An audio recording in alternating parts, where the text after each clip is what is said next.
Welcome back, everyone. This is Chase. Joining me today is Kevin Brown, leader of Heritage and Archives at WL Gore and Associates. Thanks for joining me. Yeah, thanks for having me.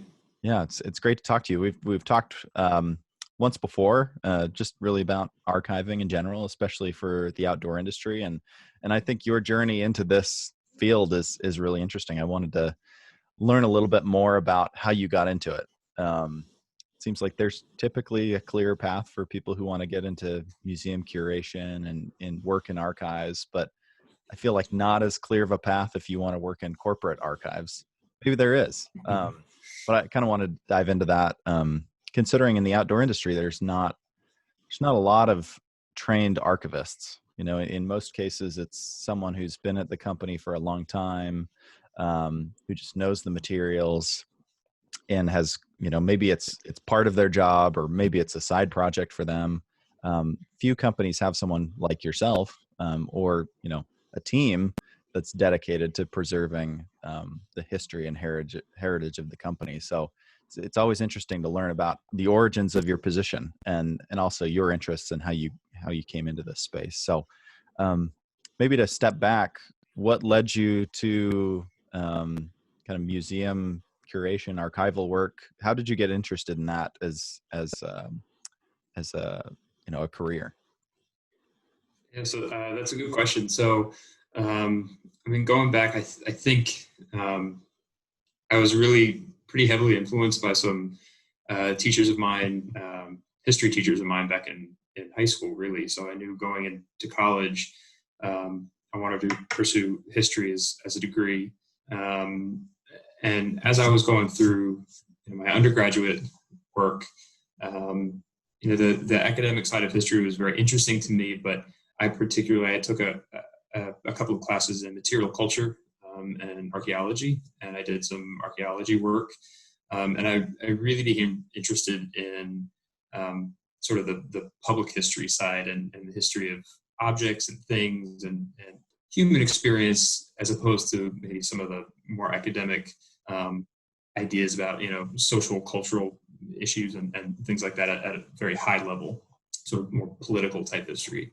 And so I took a gap year between my undergraduate and graduate schoolwork, and I worked for an archaeology firm doing historic archaeology they were a cultural resources management firm in Westchester, Pennsylvania. And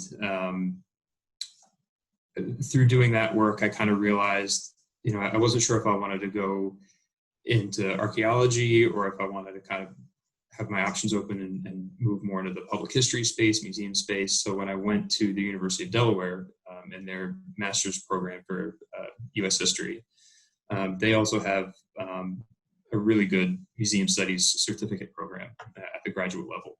I think it was one of the first, if not the first in the nation, actually, when it was founded. And so I did that in conjunction with my history degree. I did the museum studies certificate, which included, you know, internships at a museum, you know, sort of practical classes about curatorship or collections management, things like that. And so I graduated with my master's in 2009, which was a rather difficult year to be graduating and looking for a job, particularly in the public history field. But I actually kind of lucked out. So I had been, in terms of becoming a corporate archivist, I sort of fell into it. So I had been working at the Winterthur Museum in Northern Delaware. That was sort of a year contract. My internship as part of the museum studies program sort of fed into that. My contract was ending, and so I didn't have a lot of other job prospects. So I wound up getting an internship as a processing archivist for 6 months at Hagley Museum and Library, which is, you know, right down the road from Winterthur, also in Northern Delaware.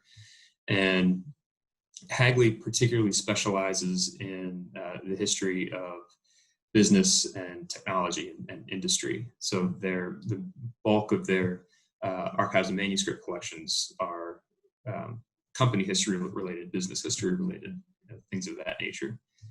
And so I was working on a collection there, and I happened to meet a gentleman from Gore. He was an associate from Gore who had recently started up the archive there at Gore, and they were looking for somebody, and he was doing just a volunteer day there at Hagley working on one of their collections.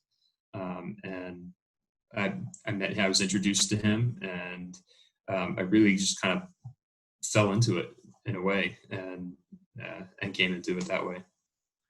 That seems similar in that most career paths, into the outdoor industry, follow that, that I don't know, just there. It's not a clear path, right, into the outdoor industry. Most people seem to fall into it, and especially in the archives space. That's a less clear path, it seems like, than most. What's been the main difference you've noticed so far? We're kind of jumping ahead a little bit. What's been the biggest difference working in a corporate archive versus a museum or a university collection? I'd say one of the biggest differences is who your audience is. So I know, and again, my sort of professional archive experience, like working in an archive, was fairly limited, and I was doing processing work and whatnot. But I know, in general, in a lot of academic archives, you get to know the collection really, really well. You know the materials you have, and you're a key resource for a researcher who's coming in. They have a research question, they have a project they're working on, and they rely on that archivist to know what's in their collections that would be relevant to you, and to pull the information and basically give you all the raw materials that you need to do your research. In the corporate world, it's a little bit different, because the people that come to you with research questions, they're not the ones doing the research. You do the research for them. So you not only have to know your collections inside and out and know what you've got, but you also have to be the historical researcher, or synthesize everything together, summarize it, and then basically produce sort of a package of material for them that they can just go ahead and use right away. So I think that's one key difference that I've noticed. And the other thing is also just the purpose of it. The archives at Gore were an internal archive, and it's designed to meet various business needs and to support various business needs. So the kinds of things, so we tend to get asked for very specific things, like quotes from our founders, or fact checking for some kind of a press release, or things like that are less broadly analytical in nature, and you don't necessarily have the big research questions that you might in an academic archive. Not that we don't do some of that on our own and pull some of that together, but it is definitely a different perspective.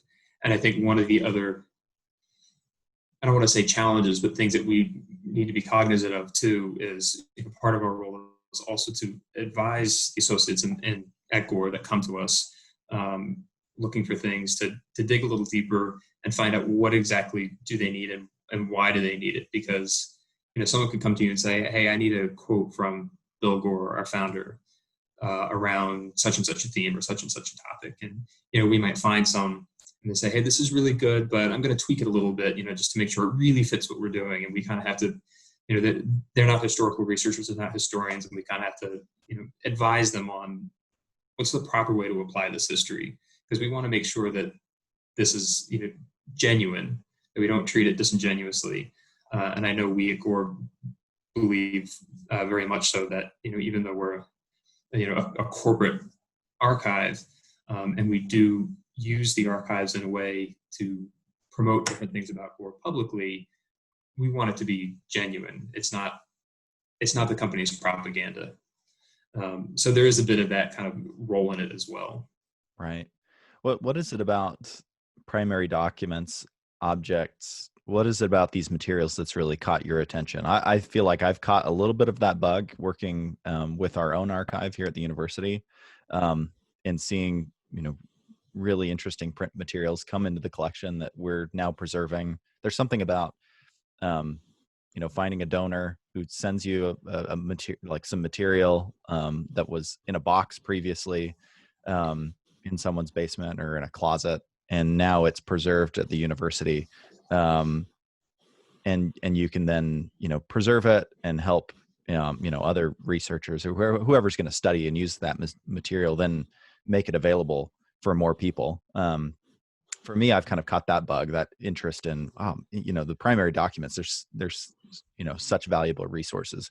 What is it about primary documents, objects? What is it that's caught your attention or caught your interest?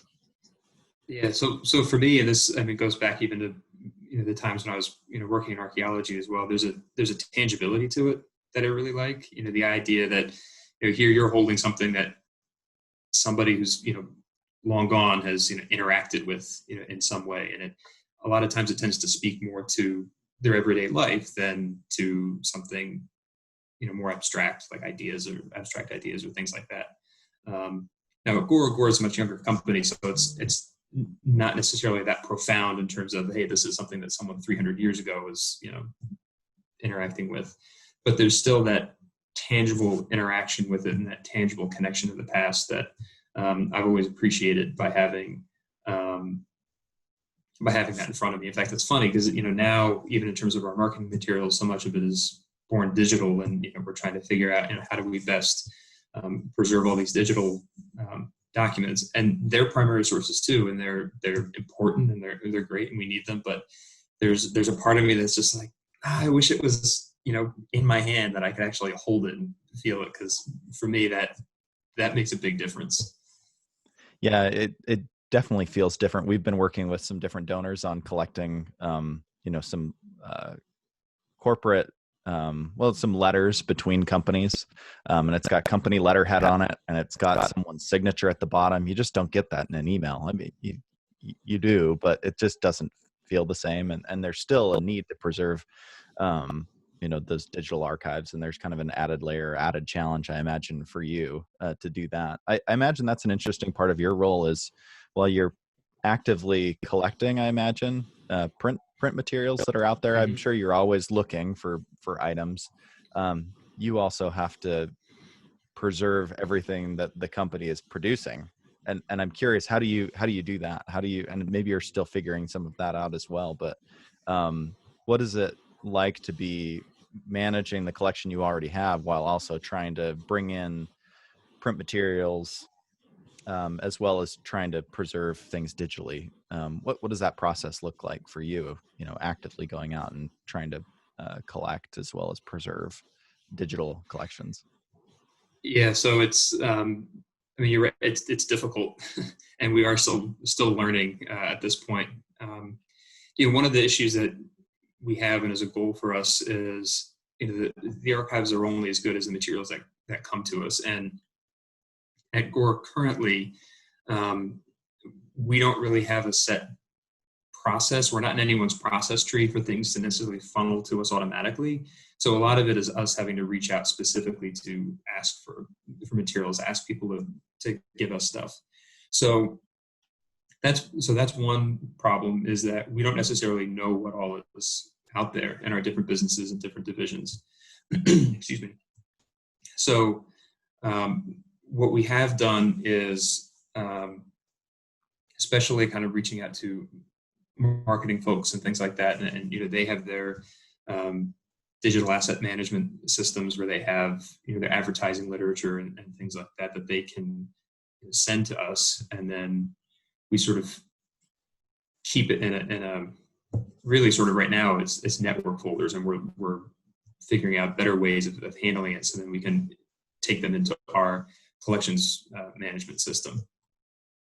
But then some of it is also emails come across, so emails from our CEO or something very important, and it's on us. We take the proactive measure of just, hey, I'm going to just save a PDF of this and put it in our system, and then the donor of record, there is no real donor of record. It's just kind of we would call it an archive acquisition, and so a lot of it is just it's that way. So we're still trying to figure out what a formal process for doing that would be. But there is a big part of me that so for instance, with all of this COVID-19 stuff going on, the company obviously puts out a lot of communications to the associates and policies and procedures to keep the associates safe, and here's what the company is doing and all that stuff.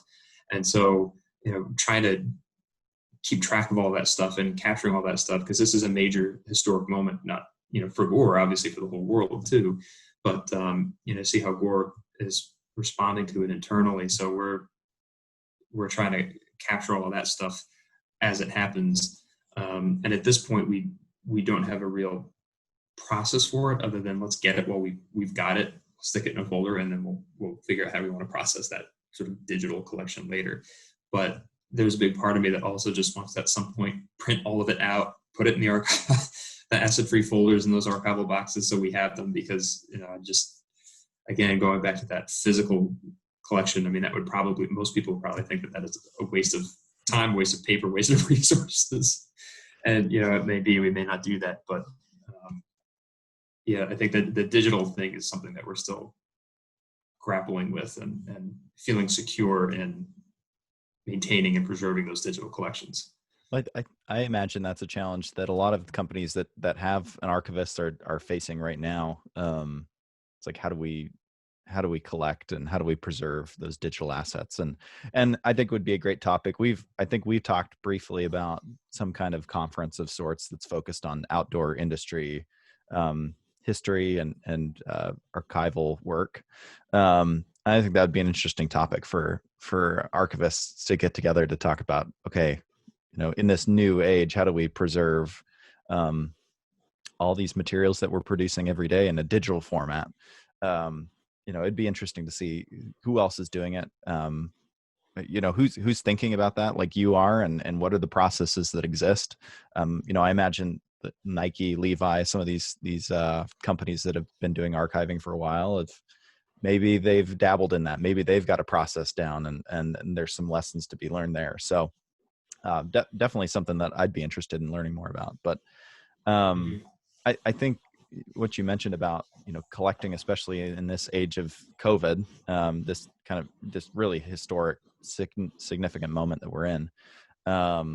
Most companies are just in panic mode, right? And not to say that Gore isn't in a similar situation, right? Just trying to figure out how to navigate this. I see that as really being one of the true benefits of having a dedicated team that's actively preserving the history of the company. Because when something like this is going on, or just everyday work life, your designer, your developer, your whoever it is in their role just can't be thinking about preserving these materials for the future, right? They're actively working on their day-to-day and their full-time role. So I think, I don't know if you can speak to this, but I think the current moment, I think really emphasizes the value of having someone in your position, having a team established, because while everyone else is scrambling just to keep things going, you've got a team that can be there, stepping back and saying, this is a moment, we need to do everything that we can to preserve what we can. So I don't know if you have thoughts on that, but that just kind of hit me. It seems especially relevant, in this moment. What are your thoughts there? Yeah, so I completely agree with you, and actually, I should say that our collecting of all that materials was, obviously something that we had wanted to do, but it wasn't just us. So the Heritage and Archives team actually exists within the broader corporate communications team, and of course, corporate communications has been heavily involved in managing a lot of the different communications regarding our response to the pandemic and whatnot. And so they actually, members of that team approached us, and we worked with them on this as well, tracking the communications and preserving them and saving them, so that, going forward, we know what our response was. And if there's a crisis in the future, there's some, even if it's not the same thing as a pandemic, it could be, whatever it is, we have some knowledge or some precedent for, okay, here's how we organized, here are the teams that were pulled together, here are the different functions that we needed. to be able to address a particular issue, and here's how we can learn from that. So the fact that Gore recognized that and Gore saw us as a resource to help them do that, I think was really positive. And that was certainly beyond just us as archivists realizing that this is historically significant. We should capture it. I think even prior to the archives being formed, and I imagine this is probably the same in a lot of companies, especially companies that don't have archives, you might have those key individuals who may have been with the company for a long time, and they've got stuff stashed away in their drawers or maybe on their network drives or whatever, and that information may exist somewhere, it may live somewhere, but you have to go to 10 different people to find out and go through this network of people to get at the documents that you want. So here, the fact that Gore has an archive, it's good then, because then we can, people know the source to go to. They have a point person to say, hey, do you have the materials related to our response for COVID, or or whatever it might have been in the past. So just that efficiency that brings for the organization, I think is really valuable and really important too. I'm curious your thoughts on this. I've felt this as an amateur archivist. Obviously, I don't have any of the formal training, and we have a university archivist who has that training, and I've been assisting him in finding materials to be added to our outdoor recreation archive at the university that we've been growing. But I even feel it within myself, kind of this a little like a constant dread, a constant anxiety that we're not finding materials that are out there, and there's kind of this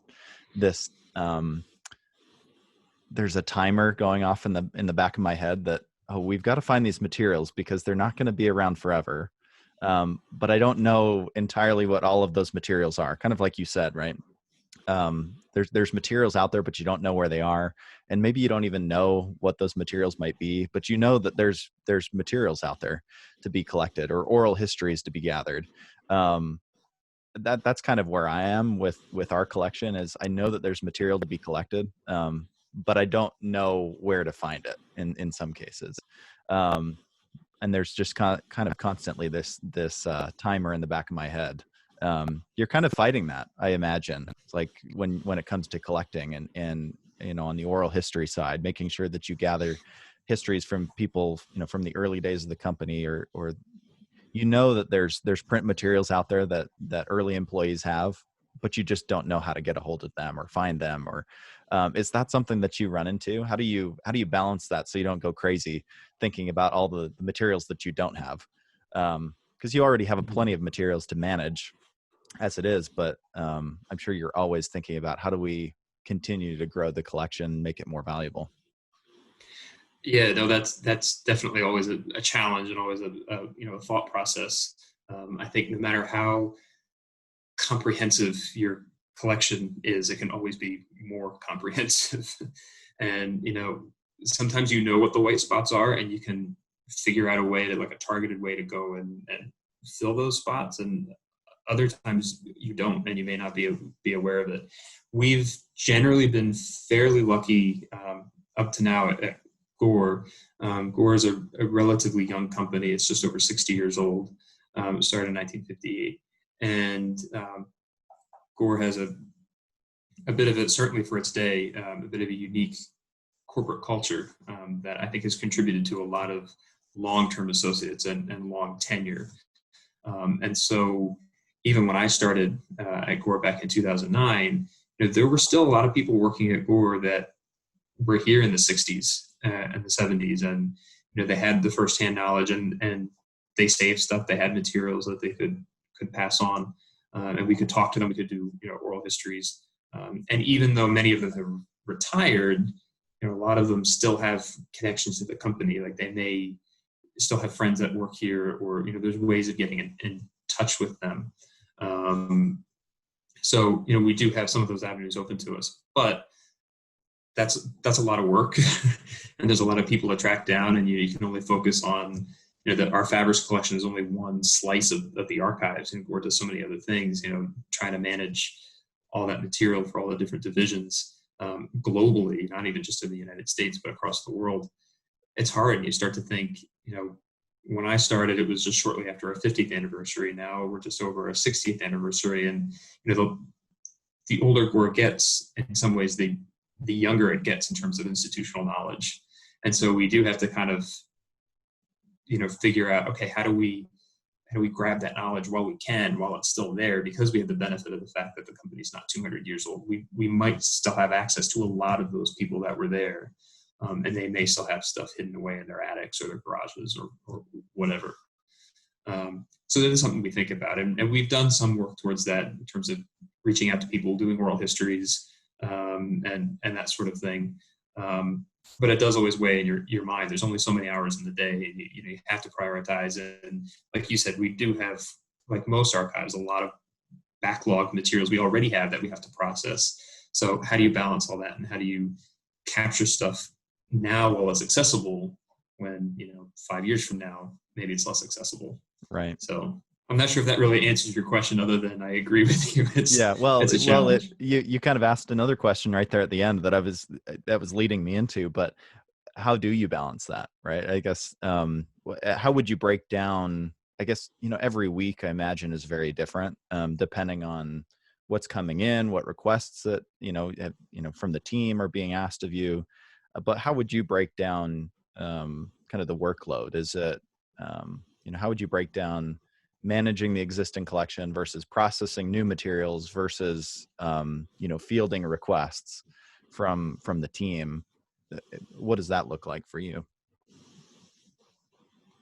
Yeah, so it is tough, because I'm the only full-time archivist with the company, and then we have a part-time archivist working with us. Historically, typically we've had sort of 2 part-time and 1 full-time associates. Right now we're down a little bit.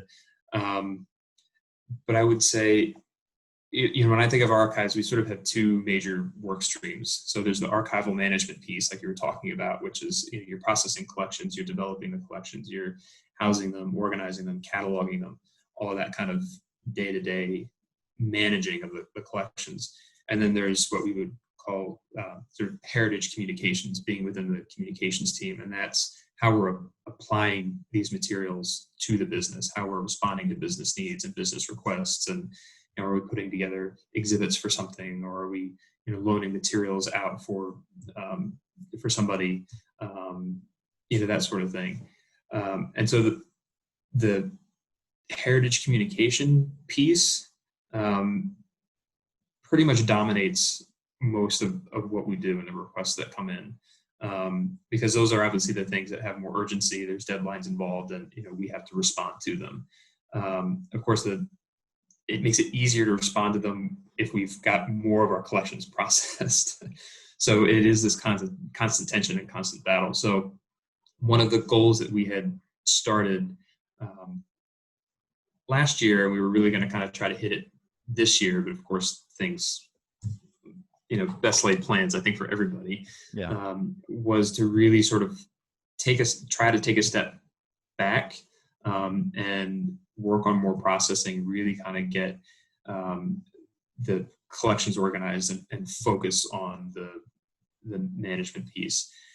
So we're still kind of figuring a lot of that out. We're actually in the process now of getting a new collections management database, collections management system. And so, we're hoping that would certainly help us to be able to field some of these research requests easier and faster, so that it could open up some more time for us to get to some of the behind the scenes stuff that we need to do. But at the moment, it's a real tension. It's hard to balance. How much of the collection is, I imagine majority is print, but I'm sure there's an object component as well. Is that right? There is, yeah. So we have print materials, we have objects, and audiovisual materials. So photographs, slides, and video, audio and video as well. The print material, the document collection, is by far the largest. But we do have a not insignificant object collection, that we have to deal with. And I would say, in terms of the things that are processed and and not, our documents are more likely to be processed because they're easier to scan, to OCR, to give to people in PDFs, versus the objects are a little less accessible for associates. So they're sort of less so in terms of what's cataloged. And then our video and slides and photographs and everything are a different story. Well, we're pretty good on the photographs that we have in terms of having a fairly representative sampling. But video is another beast that we're still trying to get our arms around. Well, all of these items require such a level of care, and some of them different levels of care. Like an object, you treat differently than you would a photograph or a negative, right? I mean, obviously you care for them both, but they need to be preserved in different ways, right? What is the facility like where these objects are located?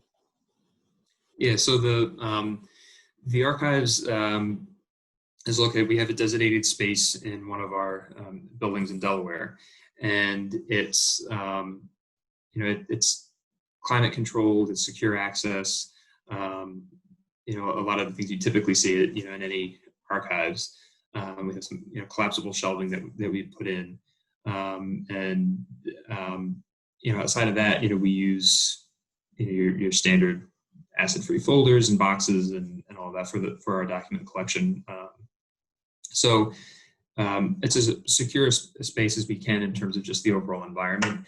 We are fortunate that most of the materials we have, especially anything product related, they tend to be modern materials and they tend to be very robust materials. So one of the Gore's core material is PTFE or expanded PTFE. So PTFE had gone by the DuPont trade name of Teflon, and then expanded PTFE is what Bob Gore, the son of our founders, had developed, and that's what became Gore-Tex, and has enabled us to do lots of different things in many different industries. But one of the key attributes to that material is its longevity. It's chemically inert. The fibers and fabrics, in a garment would probably disappear and fade away long before the actual Gore-Tex membrane inside actually would. So from that standpoint, we don't necessarily have to worry so much about like in older collections where you might have old linens that might have a different temperature or humidity requirement, or cellulose or something like that needs like cold storage, or things like that. We have a little bit more leeway to kind of get away with sort of a singular environment for most of our stuff, and that helps. I mean, we do try to keep the lights off and prevent light exposure, keep it cool, keep it dry. Sort of the general rule of thumb for preventative conservation, but generally, we are fortunate again that the materials are a little bit more modern and durable. Right. Is there an object or a document or a photo that is like the prized possession of the collection? Is there any kind of one item or a collection of items that's like, we're so glad that we have this thing, right? Is there anything that jumps out to you like that? That's a good question. And, a lot of people ask that question too, like what's either that or like, what's your favorite object? And it's hard to have an answer for that. And I probably should have prepared for that, because I'm not really sure. I mean, I think in the different collections that we have for the different divisions, it might be a bit different, but I would say, some of the materials related to our founders. So Bill Gore and Beeve Gore, who founded the company back in 1958. Bill was kind of he was not just a scientist, but he was also a sort of a philosopher of sorts, and in terms of organizational hierarchies and how people work together and that sort of thing. So we have a lot of his original writings that we keep. So, we certainly have some documents like that have a special notation in our system, whereas if there were some kind of a disaster or something like that, here are some of the go-to things we need to save. Beeve Gore collected everything. I mean, I think she knew what they were starting was special at the beginning, and so she kind of would document a lot of things. So we have a scrapbook that she had put together in the early 60s that has, photographs of some of the early associates and, construction on their first plant and, things like that. And that we have kind of tucked away, and that's pretty special to us as well. But even in some of the others, collections specifically, if we're thinking fabrics, we have the sort of the first swatch of Gore-Tex fabric. It was pre-commercialization, so from about 1973, that we had sent actually to the Natick labs in Massachusetts for testing as kind of the first validation, external validation of this idea that a fabric could be both waterproof and breathable at the same time. And so that actually the technician or the scientist at Natick that worked there, he had that in his desk drawer for like 40 years or something like that. Wow. And returned it to us, several years ago. And so we have that piece, which is nice. So for me, I always like that. A lot of people, it's just a white swatch of fabric, but I think it holds a lot of significance, as that's kind of like the beginning of Gore-Tex fabric in a way. Well, I mean, that example right there is I think the why behind archiving, right? Is you can have an object that's, a simple square of fabric that to most people doesn't have any meaning, right? But in the right hands, in the right context, with, the full story attached to it, that begins to hold a lot more meaning, right? Mm-hmm. And I think that's where your work is especially significant, right? I don't know if that's part of your role necessarily to give meaning to the objects that are there, but maybe put things into context. I think we've seen that in our work with the collection is, there's materials, there's catalogs that are just floating out there, and catalogs in general is kind of what we have in our collection. And for most people, catalogs have been junk mail for the longest time, right? It's just something that shows up in your mailbox and you throw it away. But once it sits in a university collection, it develops a value, right? And people realize, oh, there's like some kind of historical significance to this thing that just showed up at my doorstep and I looked at and I tossed, right?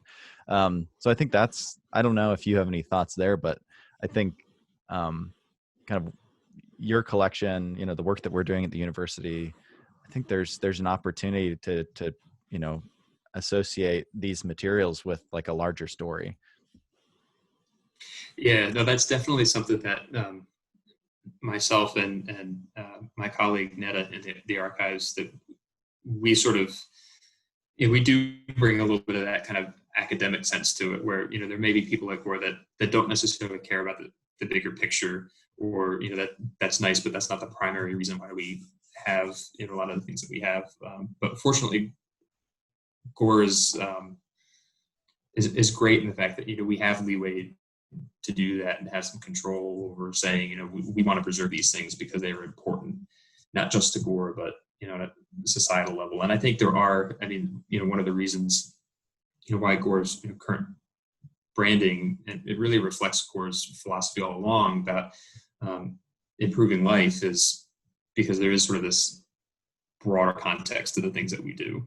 So I think for me, anytime that we can take a material or an item that we have and put it in a broader context. So, a piece of wire that was taken from the run of a cable that was used on the Apollo 11 moon landing, that's something that, Gore didn't just supply that wire to a supplier who supplied it to NASA, who put it in a seismograph for the moon or something like that.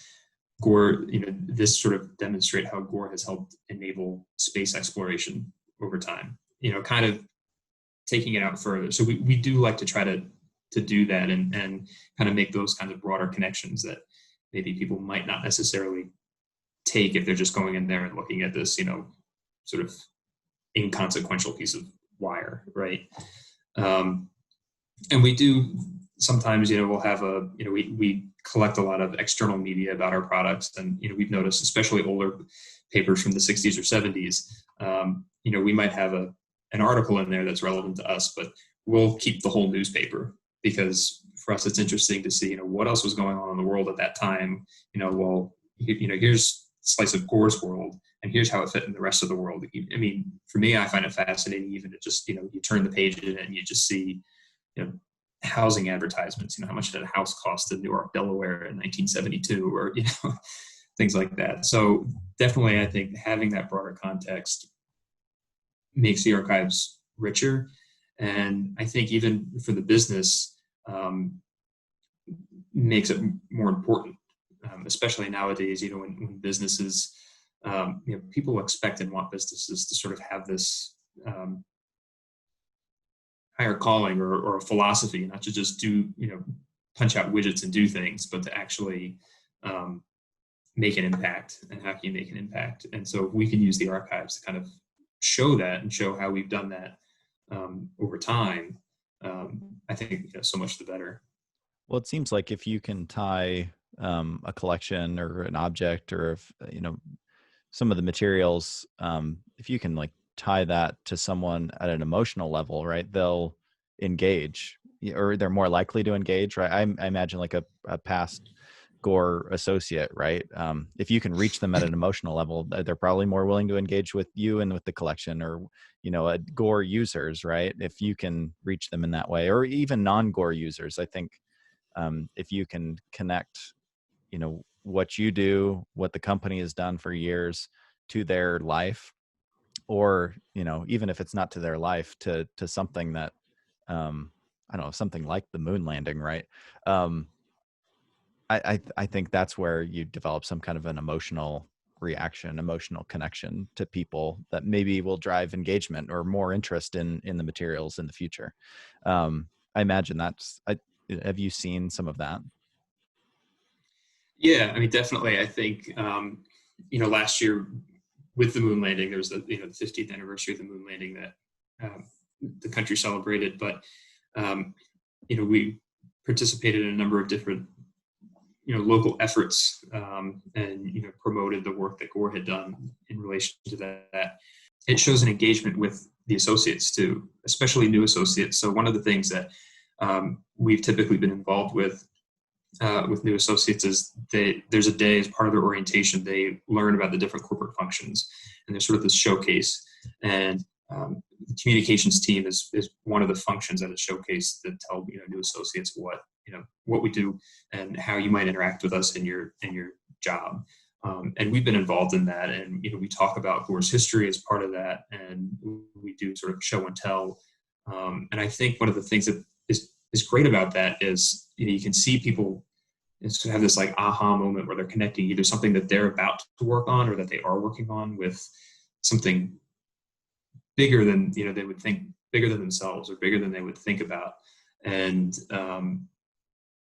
I think it not only drives engagement within Gore, but it also drives some pride in working for the company too.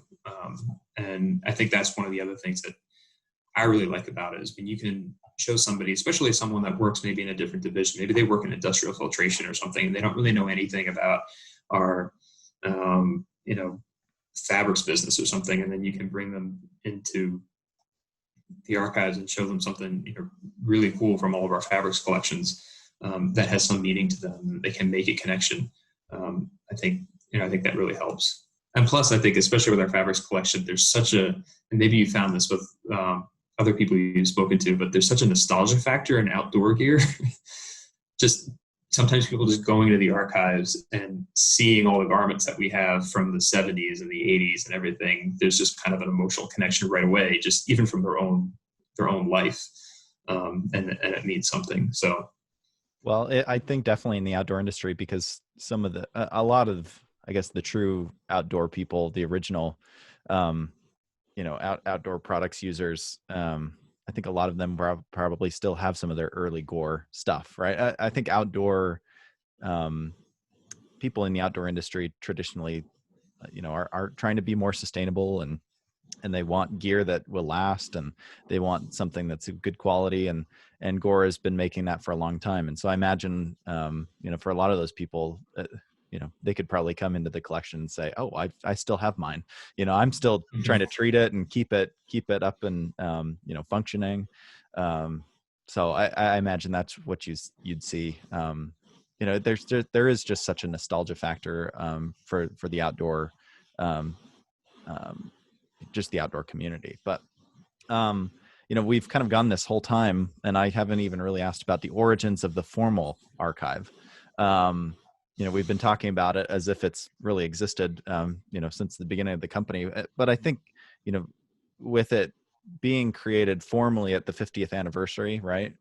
I mean, that couldn't have happened without Bill and Vive kind of having this. It sounds like a dedication to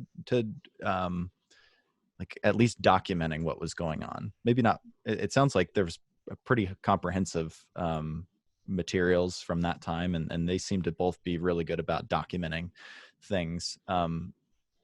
What was kind of the origin of? I'm sure the 50th anniversary played a big part in the creation of the formal archive. But can you speak to,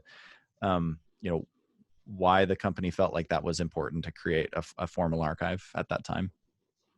Sure. Yeah. So, I mean, I think it's pretty common for a lot of companies. If they start a formal archive program, it typically happens in conjunction with an anniversary. And so Gore is certainly not unusual on that aspect. But I think one of the things that, helped with Gore is, the Gores, the founders, Bill and Vive, they had passed before the archives was founded. He passed in 1986. She passed in 2005. But of course, their children and now grandchildren, are still very much involved in the company.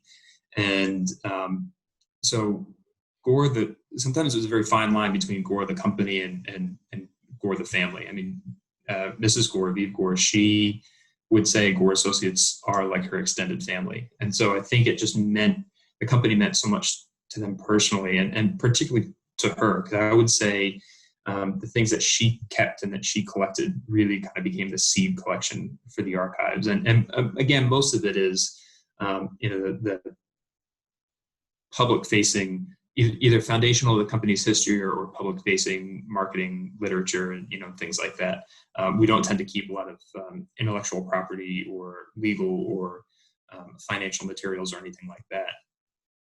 So the things that, Vive collected are the things that, spoke to the development of the company and that made it out there into the world and could sort of show, the breadth of the impact and the scope of, how people interacted with us. But as far as the archives go, so I came in, a couple of years after sort of the formal effort had started. But my understanding was that Bob Gore, who invented Gore-Tex, he was the son of our two founders. He had done some oral histories at the Chemical Heritage Foundation in Philadelphia. It's now the Science History Institute. And they'd encouraged him to say, companies should really keep hold of their history. You should really think about archiving them and whatnot. And so that was in the early 2000s. And so I think that was sort of, running in his mind. And by the time the 50th came along and the company was trying to figure out, the things to do to commemorate it, Bob wrote a book for the Associates. It was an internal book. And he obviously needed to do a lot of research, needed a lot of materials. And so the first archivist with Gore was really hired as an intern to digitize materials for Bob's book. And then as the 50th went along, there was, like I said, a space in one of our buildings. And the family wasn't quite sure what to do with a lot of Mrs. Gore's materials that she had kept related to the company. And so there was kind of this thought, I think even in the family, that, there might be maybe we should preserve this within the company for the company. And then, the actual mechanics of building the archives, like I said, it grew out of this person that was digitizing materials for Bob's book. And then we contracted with a company called the History Factory that they do a lot of corporate archiving and things like that, but they also help corporations, celebrate anniversaries. And so there was this discovery project that went out to all associates to say, hey, lend us, historically significant items that you have, things related to the company that, think are important, that we should celebrate and that we should share. And so a lot of that came in. And so then that person that was digitizing materials for Bob's book also wound up collecting and managing this collection of stuff that was coming in from associates all around the world.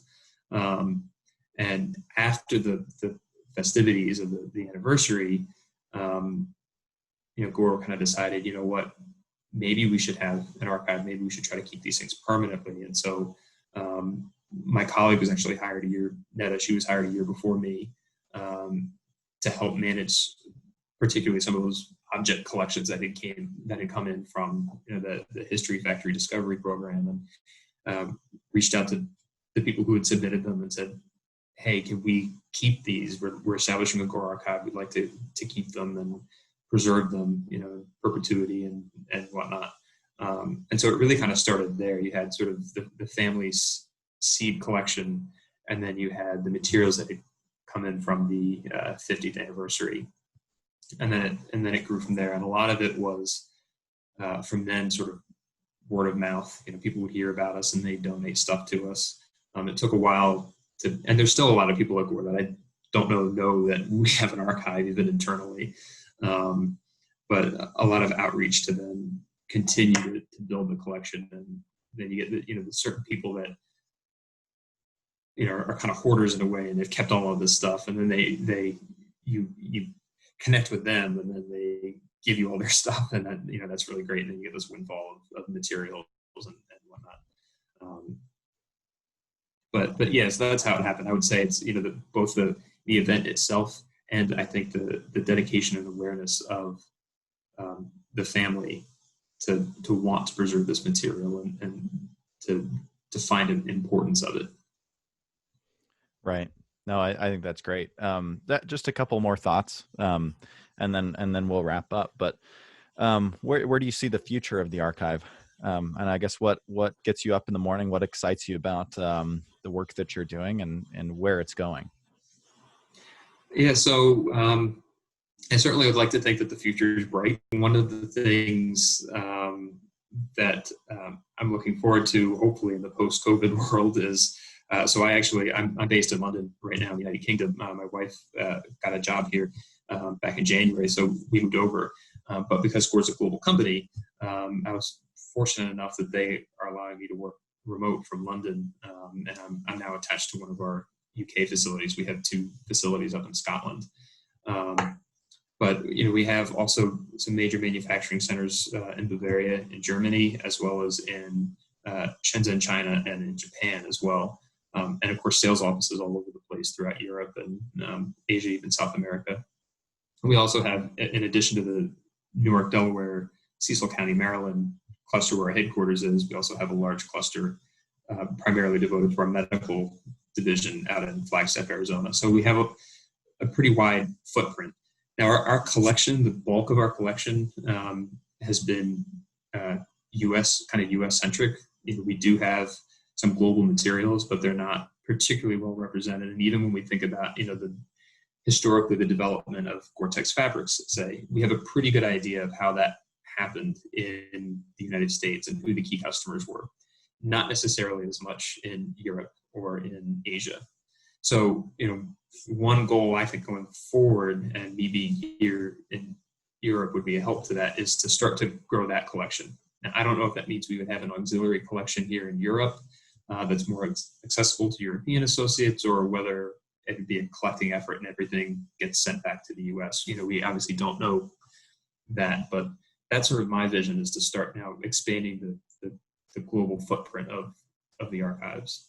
And in terms of what excites me about it, I think I really like the fact that I'm not just sitting in a room processing materials. That stuff has to get done, and sometimes we fight over the fact that we don't have enough time to do that kind of stuff. But I think the fact that people are using us and want to know more is really key, and for lots of different purposes. It could be for an internal associate event, it could be for a customer event, or a project or something like that. And to be able to provide materials to somebody for so many different reasons, and oftentimes to see them be kind of surprised at what we've got and what we can do. I certainly really like that. And I think not only on the product side, but also just on the business corporate side, we have a lot of materials related to Gore's corporate culture and how that's been fostered over the years, how it's evolved, how it's changed. And there are a lot of associates involved in helping to maintain and steward that kind of culture, especially as we get older and some of the people that lived it and grew up with it are going away. The archives has become kind of in many ways, sort of a proxy of that, a way to kind of continue the traditions and the way of working and philosophies that our founders had. And so I really appreciate the opportunity to be involved in that as well, and to be able to help not necessarily steer policy or steer philosophies or anything like that, but the fact that people will come to us and say, hey, we want to make sure that the things that we're doing for our customers, for our associate experience, and for things like that, for our brand in general, is in the spirit of who Gore has been, what our identity has been, and so that we can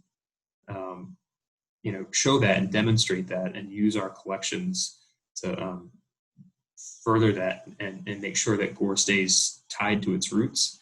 I think is really kind of something special that not a lot of people get to do. So right. Well, it definitely is a unique opportunity, a unique career. But it's just, it's for me, just the little that I've done in the archiving space, it's so fulfilling. I feel like the work that I've been able to be a part of, you're helping preserve something that maybe a lot of people aren't familiar with or aware of, or without you, it wouldn't be preserved, or it wouldn't be in a place where it can be appreciated. And then to see people use it is, I think, the really fulfilling part. One last thought, and then I'll let you go. But when we initially scheduled this,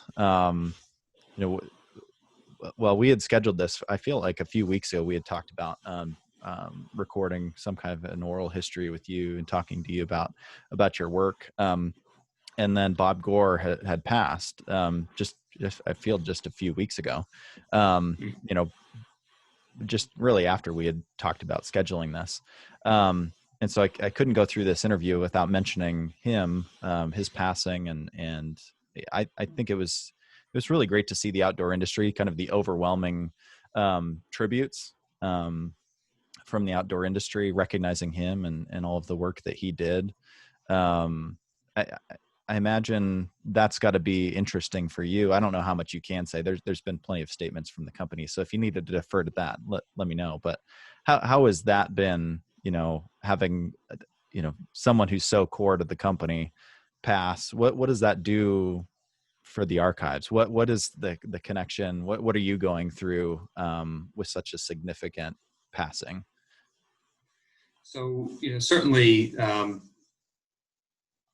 As I said, the Gores, there's sort of a fine line between the company and the family. So, Bob's passing, a lot of people are feeling it in the organization, definitely. And they're feeling it very personally because he was very involved, even when he was president and CEO, even when he retired and was just chairman of the board, you'd see him coming down the halls every now and then, and he'd stop in and he'd find out what you're working on. And he'd ask very probing questions, to see, what you were doing. And he was very good at that, and he was always very interested in everything. And even in his, last year, he was still going around and talking to people and taking an active interest. So, from that perspective, I think it's almost like an end of an era in a way. I mean, a lot of people saw his parents and him, together as kind of a continuous unit in a way in terms of our founding. And the archives, from a more mechanical standpoint, we were fortunate enough to be able to quickly have materials at hand, to help with the press release that went out, and to provide imagery that the media outlets could use, and even really kind of fact check ahead of interviews with associates, and having the appropriate statements and whatnot.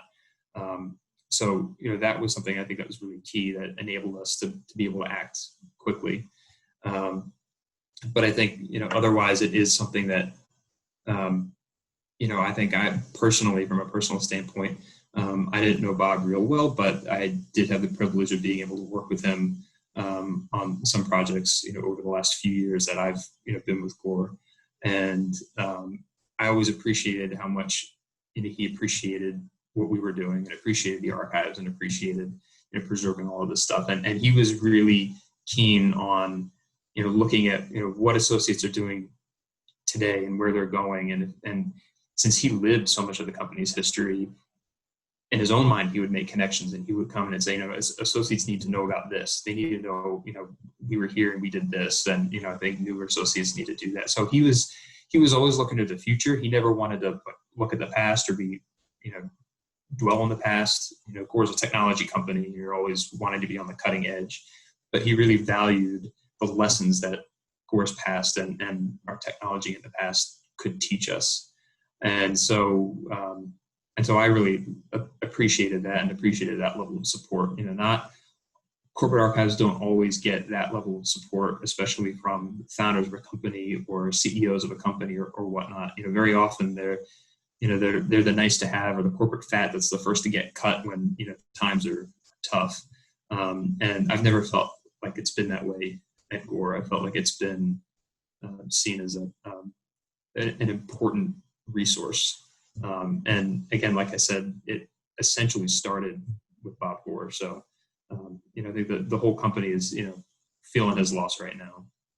Yeah, no, definitely. And then the industry as well. So, I wanted to make sure that we mentioned that and mentioned just his impact. I don't need to mention it. And I should say, I think he was, like I said, he was part of the whole organization and involved in the whole organization. But especially the consumer fabrics industry and that part of it, I think held a special place in his heart, particularly with our consumer fabrics. Yeah.